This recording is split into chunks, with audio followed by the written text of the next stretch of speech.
Hi, welcome to Dreaming of Chess Mastery, and I'm Neil, and I'm dreaming of chess mastery. I'm an adult chess improver, and in my last video I was talking a little bit about what I meant by mastery, chess mastery, and I suggested that I'd give you some idea of some slightly more concrete goals, ambitions that I might have, and how I intend to go about achieving them. I think if I was to sum it up, I'd like to reach the level that I dreamed of when I was an improving player as a junior.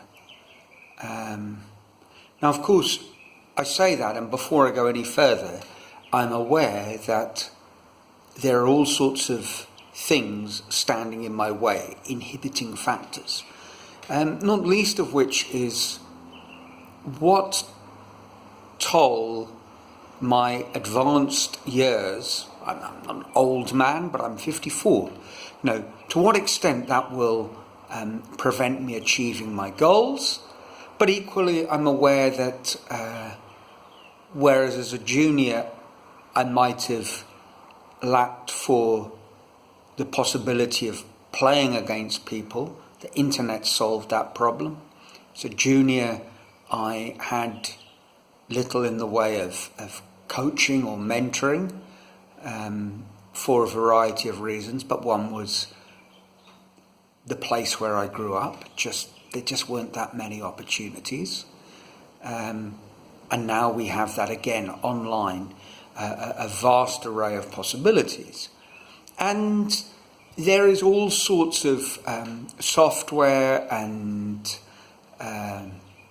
platforms that I think will make chess improvement a very real possibility. So, you've got these two counterbalancing forces, and it's going to be very interesting to see, can I achieve those childhood dreams, those distant memories? What was my childhood kind of the really big goal? Of course, one might say, I wanted to be a grandmaster. But that was a bit like, when you were playing football and you dream of scoring a goal at Wembley in the FA Cup final. Well, you probably weren't going to do it. That's not to say that it was ridiculous to dream of doing that, but that was the sort of fantasy dream. But I had some pretty, I suppose, concrete and quite ambitious dreams. And they centred around our chess community. The South African chess scene, there were tournaments. The pinnacle event would have been the SA Closed. There was the SA Open, and then there were all the sort of assorted regional Swiss events and local closed events. And I sort of reached close to the top of the Eastern Province chess possibility. I won the EP Closed. Well, yeah, but there was really only one other strong player, so it involved beating him a couple of times. And he wasn't an SA Closed strength player. He was kind of the next tier below. So I guess as a kid growing up, as I sort of moved through the gears of development, my real sort of audacious goal would have been playing in the SA Closed. And I got nowhere near that. Sort of the level below that would have been reaching a 2000 strength rating. I don't want to use up any time today in this video discussing rating equivalences because, that's a thorny subject. I started a thread, a forum thread on chess.com. What does my rapid rating equate to in FIDE terms? And it's generated a fair number of comments. I don't know 2,000 strength players back in the day in South Africa were quite strong players, and I think probably they were stronger than a lot of these guys, much stronger than their equivalent FIDE rating would be, or that as a FIDE rating would be today. Quite obviously, one of the things that sort of a downward force on the rating of playing strength in South Africa was it was a limited chess pool. But if I looked at the very best players, the kind of top SA closed performers, when grandmasters or international masters came out and visited South Africa, these guys performed quite well against players of that strength. You know, I'm not saying they were grandmaster strength players, but they certainly held their own. And looking at it from that point of view, that was a pretty laudable goal, and the first sort of big step towards getting to that level would have been consolidating as a strong 2,000 plus strength player. So I guess that in my chess improvement mission, my first strength will be to reach a 2,000 plus strength as I would have imagined it back then. Now, how I'm going to measure that is another matter. As I say, it's a complex question. But whether I'm improving is much easier to measure. You know, I've played some benchmark games, so, you know, about 50 or so, a couple of months ago. And if I do the similar kind of exercise after 6 months, well, my new rating will be a pretty accurate measure of some sort of improvement that will have taken place, if it takes place. You know, and why should I improve? Well, I think the key is going to be to actually start training in a meaningful, structured sort of way. Now, I'm not saying I never studied chess as a kid growing up. This would be nonsense. You know, I played through games. I played quite as much as I could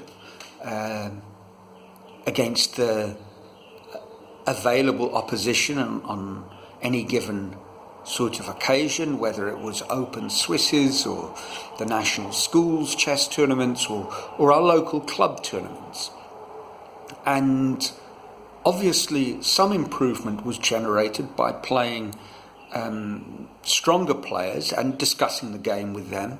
Some improvement was generated by playing through games in chess magazines and the books that I had.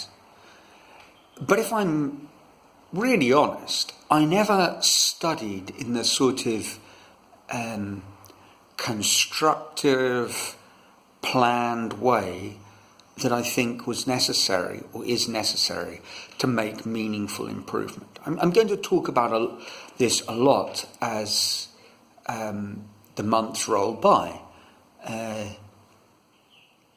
But it's not something that I did then. For example, the notion of deliberate practice, the idea of repeating exercises, of working through a set of material against the clock, charting your progress. I never did that as a kid growing up. My development was sort of natural and incidental, organic. You know, I'd play tournaments, as I say, talk to people, play through games, and as I was getting older, I was getting stronger.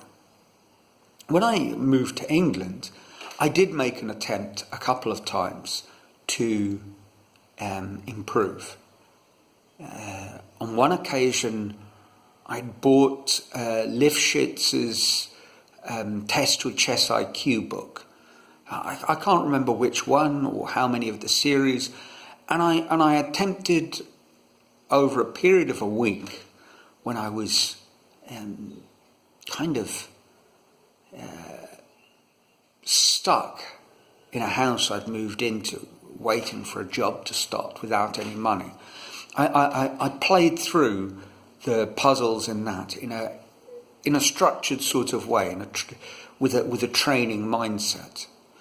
And a little bit later on, I actually got a couple of lessons. I started practicing with a chap, Siniša Drazic. I don't know if he'd achieved his Grandmaster title yet, but he was part of that beginning wave of Eastern Bloc players who'd found themselves in the early 90s in some sort of Western democracy that had solid currency, and they were kind of sort of hustling to make a living, and so you could get quite good quality chess coaching at a very affordable price. And round about that time, I played 2 big open events, and at the time, to get a FIDE rating, you needed to perform above 2200. It was only later on that they lowered the threshold. So I never got a FIDE chess rating. But for example, 2 of the tournaments that I played in, Hastings, I think it was the 91-92 Hastings, and maybe at the beginning of 92, Capelle-le-Grand. In both of those I performed at, I suppose, 2160-ish. So the study that I'd done really did, in a very short space of time, pay off. And that's kind of what I want to do now. I want to embark on a training program where I train regularly, daily,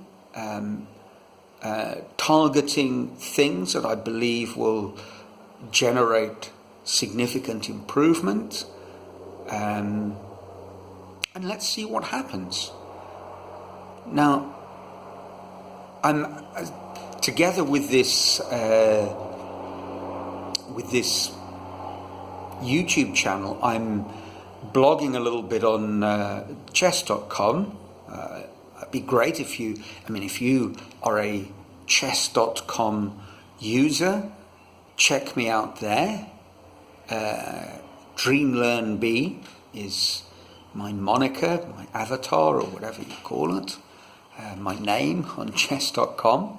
And I think I'll start linking on this channel, I'll start linking some of my blogs when they're relevant. But from here, I think it's time to start going into a little bit more detail about what my plan is, what I intend to study, the resources I intend to use, and that's where we're going to go to from here. So until next week, trust you're safe and well, that you're enjoying your chess and enjoying these films. I'd love to hear from you. So until the next one, ciao.